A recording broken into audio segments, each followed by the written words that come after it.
So the Cincinnati Bengals are in a very interesting situation officially heading into this offseason. Two of their main stars have recently requested a trade from the team. One being T. Higgins. That's been obvious. I think he officially requested a trade probably about a month ago, around when they franchise tagged him. Obviously, he just wants to get more money. I doubt he actually wants to leave Joe Burrow and the Bengals, but it's just a tactic to just get more money. But who knows? Money talks, and I'm sure if some other team offered him a bag, he would definitely rather go there than Cincinnati. So we'll see what happens there.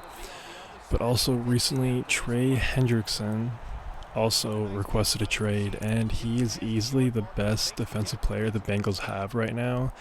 The Bengals don't have a lot on defense, so if they were to lose him, I don't know what to say about the Bengals defense and their chances going into next year, because he's really the heart and soul of that defense, and he's a pretty good player.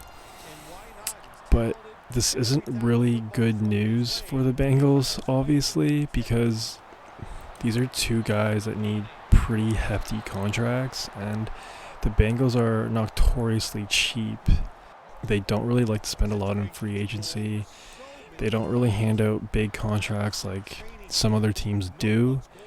The owners just don't like to spend a lot of money, and it is what it is, and I feel like sometimes we see the repercussions of that, and right now we're seeing that happen live. So apparently, after contract talks failed, he requested a trade, probably pretty upset that he wasn't getting the number he wanted. But there is some good news. The Bengals told Hendrickson that they won't move him, but that really doesn't mean anything, because if he holds out for like 2 months, July, August, and who knows, even in September, the offers will come and they're going to be steady, and everyone's always willing to listen to offers. Everyone always has a number, so it'll be pretty interesting to see what happens here. I don't know, I just highly doubt the Bengals give both of these guys a contract. If I'm the Bengals though, I would definitely rather pay Trey Hendrickson than T. Higgins. T. Higgins, I don't know, man. I've touched on this before. I think he's good. He's definitely not a 1. I would say he's a solid 2, but we'll see what happens there. I just think Hendrickson obviously has a lot more value. He's an edge rusher. Edge rushers are more important, in my opinion, than having a number 2 wide receiver. If we were talking about Jamar Chase, that's a different story. And speaking of contracts, they also need to pay Jamar Chase very soon. They actually recently exercised his 5th-year option, which obviously no-brainer, but, you know, there's definitely going to be some movement with the Bengals, man, because contracts are coming up. Like, I don't know. I just would have traded T. Higgins already, just get some draft picks, but, you know, as I'm filming this right now, recording this, day 3 is about to start in the draft. I just don't get it, but, because you need to pay Jamar Chase, and that's going to be a massive contract, courtesy to Amon St. Brown.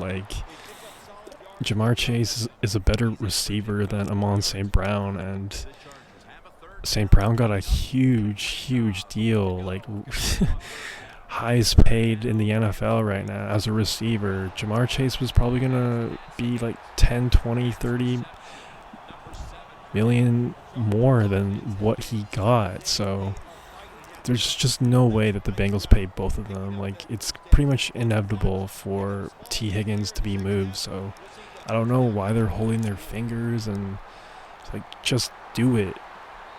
Rip the Band-Aid off and just do it. Just trade him. I know it sucks. I know he's a good guy and all that, but just trade him, get some assets back, and just move on. But back to Hendrickson. Currently, he's 29. He signed a 4-year, $60 million deal in 2021. He signed a $21 million extension a year ago that would keep him in Cincy until 2025. But You know, he obviously just wants more security.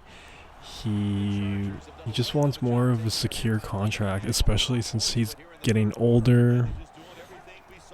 You know, he doesn't really want to get screwed over by any injuries and stuff, so understandable. And he has a lot of leverage too. When you're the best player on a team's defense, like, you're pretty valuable. So I really think the Bengals should compensate him with his current demands because, again, they can't afford to lose him. He's currently the 11th highest paid edge rusher. He's right behind Bradley Chubb and Danielle Hunter. He's definitely a lot better than Bradley Chubb, I can tell you that right now. Bradley Chubb is extremely overrated and injury prone, so Hendrickson definitely deserves to be in the top 10 most paid edge rushers. In 2023, he was a first-team All-Pro, and he was 5th in the NFL in sacks. So far in his career, he has 59.5 sacks in 93 games, so pretty productive player. Bengals fans, what do you think? Do you think they're going to pay all three guys here, Jamar Chase, T. Higgins, and Hendrickson? And what about just Hendrickson and T. Higgins? Like, I don't see them handing out 2 contracts to those guys, but let me know what y'all think. I'm curious. Who should they pay? Who should they not pay? Should they trade Trey Hendrickson? I really don't know about that, but I don't know. I think the Bengals are just going to be in a retooling kind of stage this year. They could be competitive. They could be another wild card team and go for a deep playoff run like they did in 2021, but I don't know. I think this roster just needs some work, especially on the defensive side. You know, they just added a tackle in the draft to help Joe Burrow out. So we'll see what happens. Let me know if y'all think the Bengals are going to be good this year. And that's all I got for right now. Peace.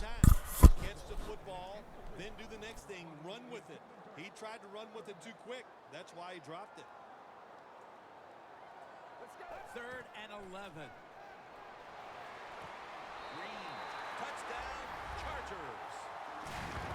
Finding the end zone for the second time.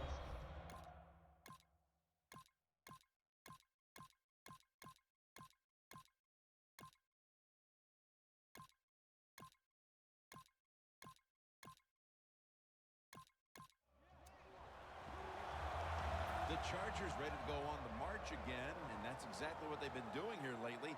They've taken it all the way down the field on the last 2 possessions for touchdowns. Phil, can they make it 3 straight? Let me say this to you, Jim. It's just not that easy. As we're watching this game and how they're playing on the offensive side, they make it look easy, but trust me, I was down there one time. It's a hard job. The defense needs a big stop here in order to give the offense a chance as we're running low on time in this one.